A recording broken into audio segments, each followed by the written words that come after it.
I like to think of getting a good night's sleep as starting in the morning and then working your way through the day to eventually the evening, where we have done everything possible to help us into a restful night's sleep. So I'm going to begin with the morning, and I'm just going to share a couple of tips for each section of the day: morning, afternoon, evening, and then some bonus tips as well. So the morning, I always say a good night's sleep starts as soon as you wake up, thinking, what can I do straight away? And two of the best ways that I've found with clients over the years, and myself, I do this every single day, is to try and move the body first. So try to get physically,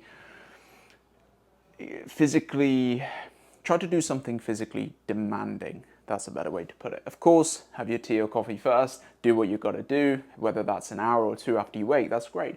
But some point in the morning, can you do a physical thing? Whether it's going for your big walk, whether it's doing your strength training for 30 minutes, whether it is doing your stretching routine, whether it is doing a mobility routine, whether it's going to do your favorite hobby or your sport, whatever that is, maybe a little swim. But with the science here, if you're going to move early, naturally we create a tired or a more tired body later in the day. So when it is time to go to sleep, we've done something really physical many hours before, so that by the time it gets to the evening, your body should feel much more tired than if it didn't move earlier in the day. I found that really, really effective. And to combine movement to the other tip, could we move outside? Now, of course, you don't have to combine them, but I'm just thinking if you want to stack these two together. And if you don't want to move outside, or your activity is inside, that's absolutely fine. Thinking about getting your eyes in light, whether it's in clouds, whether it's raining, the light helps your cortisol communicate with melatonin later on in the day. I always use an analogy of, imagine they had two phones, cortisol, melatonin. When you see natural light early in the day, as soon as you wake up, and again, it could be having your tea or coffee outside, it could be going for a little walk, it could just be sitting on the porch, or whatever that looks like for you. Cortisol sends a little message to melatonin and say, hey, we're up and about. How about later on this evening, because we're doing our thing now, can you do your thing earlier in the evening? So melatonin sees that, oh, cortisol, he's up, she's up, okay, great, no worries, I'll produce myself later on in the evening. So melatonin is what is released when it gets dark to help us sleep, as an analogy. So can you get outside? Can you move early in the day to essentially prepare early for later in the evening? Then we move to the afternoon. One thing I found extremely helpful for myself and with clients over the year is to reduce the stimulants coming into the body. And specifically speaking of caffeine. So caffeine has a half-life of 5 to 7 hours, depending on the person and how they metabolize and assimilate. But let's say 6 hours just as a number. What this means is, let's say you have a 200 milligram cup of coffee at noon, at 12 p.m. 6 hours later, due to the half-life, you will still have, what's half of 200? You will have 100 milligrams of caffeine circulating in your bloodstream. 6 hours later, you will have 50 milligrams. So you see where I'm going with this. 6 hours of half-life, what this means is that 200 milligram cup of coffee, give or take, whenever you go to sleep, you will still have, let's say, 75 to 100 milligrams of caffeine circulating in your bloodstream. We know what caffeine does. Caffeine gives us alertness. Caffeine gives us that feeling of, okay, I'm ready to take on the world. And that's not what we really want when our head is on the pillow trying to sleep. So with everything I said there, if we can reduce the stimulants, we have caffeine in coffee, we have caffeine in tea, can we reduce the stimulants? And what I always recommend as a simple bit of advice, can you just bring this earlier in the day? Instead of noon, can it potentially be 10 a.m., 11 a.m., whatever works best for you. But we can essentially shorten the time frame of how long caffeine is circulating in your bloodstream. Earlier the better, especially if you know you're sensitive to caffeine, you feel caffeine quite highly. And another alternative could be moving it earlier or replace it with decaf. less milligrams of caffeine coming into the body. And within that, alcohol plays a big part as well. Don't know if you found this, if you've had a beer or a glass of wine when you're trying to sleep, not when you're trying to sleep, before you sleep. I sleep awful, the worst night's sleep. So alcohol is a huge stimulant. So avoiding tea, coffee, but alcohol as well. Let's say you're having lunch with your friends or you're just enjoying a glass of wine. Try to limit that as well, because that will play a big part in how you sleep. Then also combining afternoon with sort of early evening.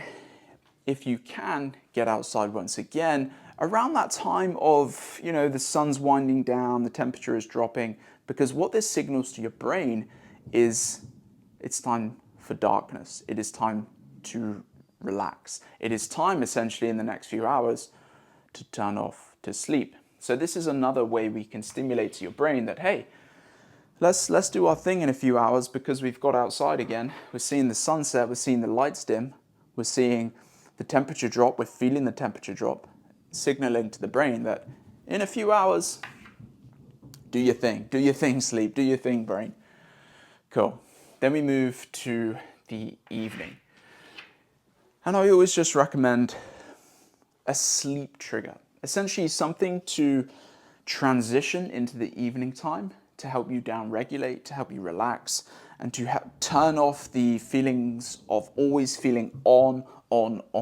We want a down-regulated body and mind when we're trying to sleep, right? If we're taking into our bedroom and on the pillow 1,000-mile-an-hour mind, we know that's not going to help us sleep. So what I always recommend is, can you 2 to 3, one at the very latest, 1 hour, 2 hour, 3 hours before you sleep, start to down-regulate. And that could be anything you find relaxing, anything you find switches yourself to down-regulate relaxation mode. Could it be reading? That could be a great strategy. No digital things, so turning off digital lights coming in, so phone, laptop, TV. I don't want to ruin your fun, but just making suggestions. So this essentially helps your brain relax. We don't have that light coming in. That light will stop the production of melatonin. It will essentially tell the brain that, hey, it's still daytime. Don't produce. Stay on. Or keep the brain alive because it's or awake because it's daytime. When you're looking at screens and light in the evening, we want to do our best to keep that melatonin production the way it should be in the evening. Hot shower, hot bath, very, very relaxing. But also what happens here is when you get out of a hot shower or bath, your blood rushes to the extremities. Then as you cool down, your core temperature drops really substantially. And what do we need when we're trying to get to sleep? We need a reduced core temperature. We need a reduced temperature. So hot shower, hot bath, yes, super relaxing, super clean, but you can drop your core temperature as well, which is a very good thing for helping you sleep. Stretching, getting into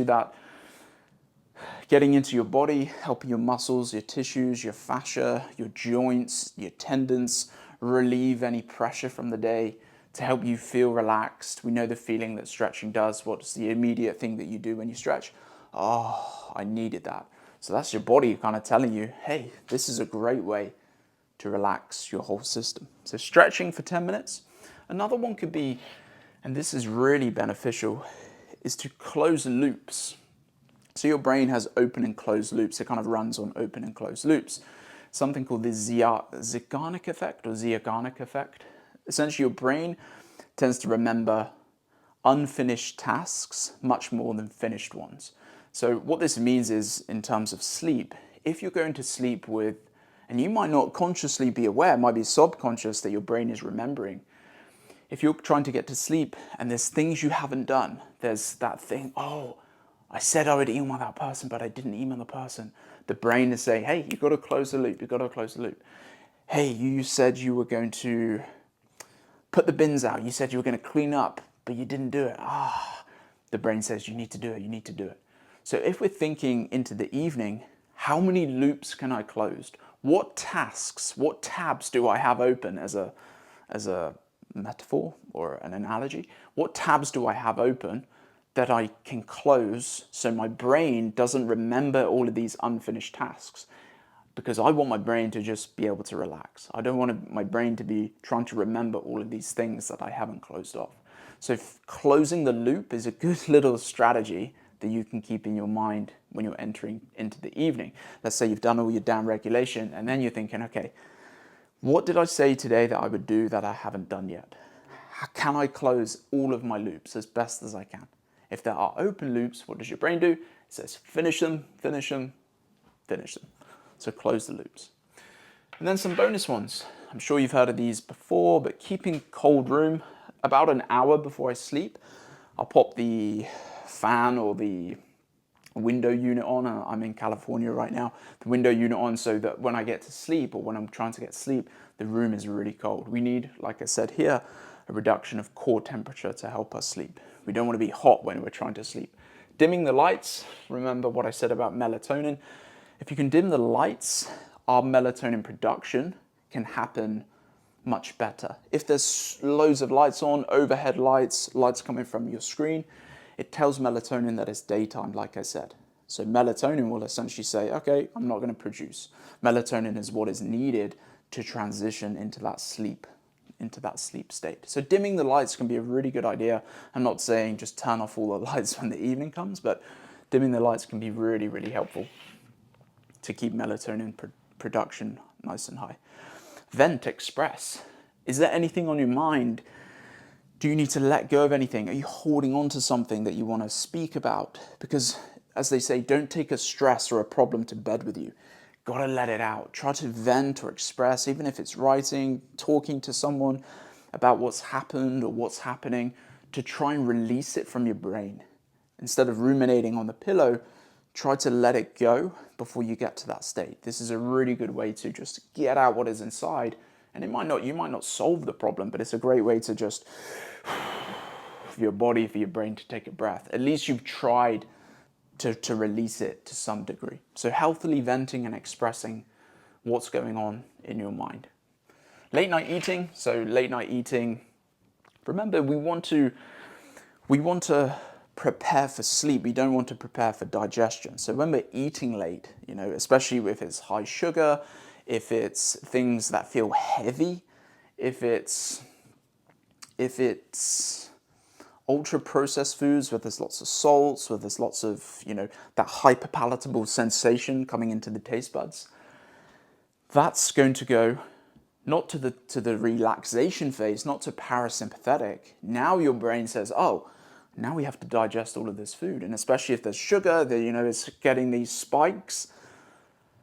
So we want to prepare our body as best as we can and not think about digestion. We want to think about relaxation, heal me, repair, regeneration, not so much digestion.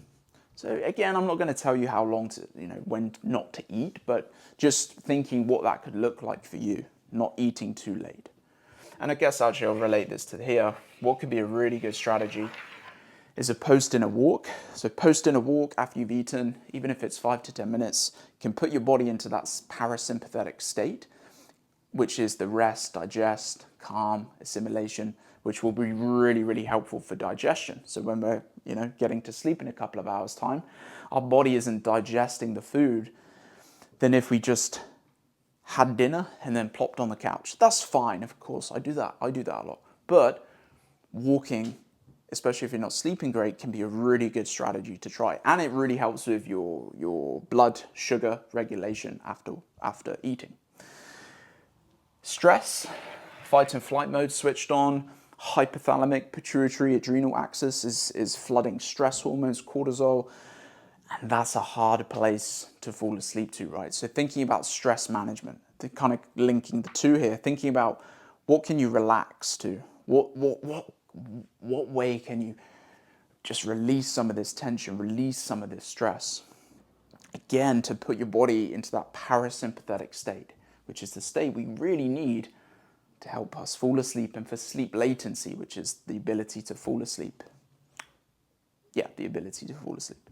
So thinking of your stress, and within stress management techniques, but can you solve the stress? Is it solvable? Can you at least put a dent into it? Can you mitigate it? With stress, it's often the practices around it, but often Is there a solution? Can I just solve it? And then I don't even have to think about it.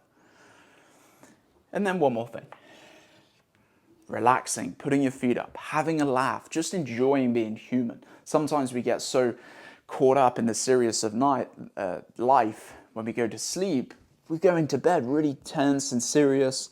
But if we can loosen up, have a laugh, chat with your friend, chat with your buddy, put on some comedy, read something funny, or whatever you feel is congruent to this message for you, just a way for your body to just feel, you know what, life's about living as well. Let me just enjoy. And you're going to bed then a bit more looser, a bit more relaxed. It's hard when you're super stressed, I get it, but it's just a good way to remind yourself to just be human. And within that state of relaxation, that state of feeling human, our body is less tense and less restricted as we're trying to get to sleep. Cool. Well, I really hope that is helpful.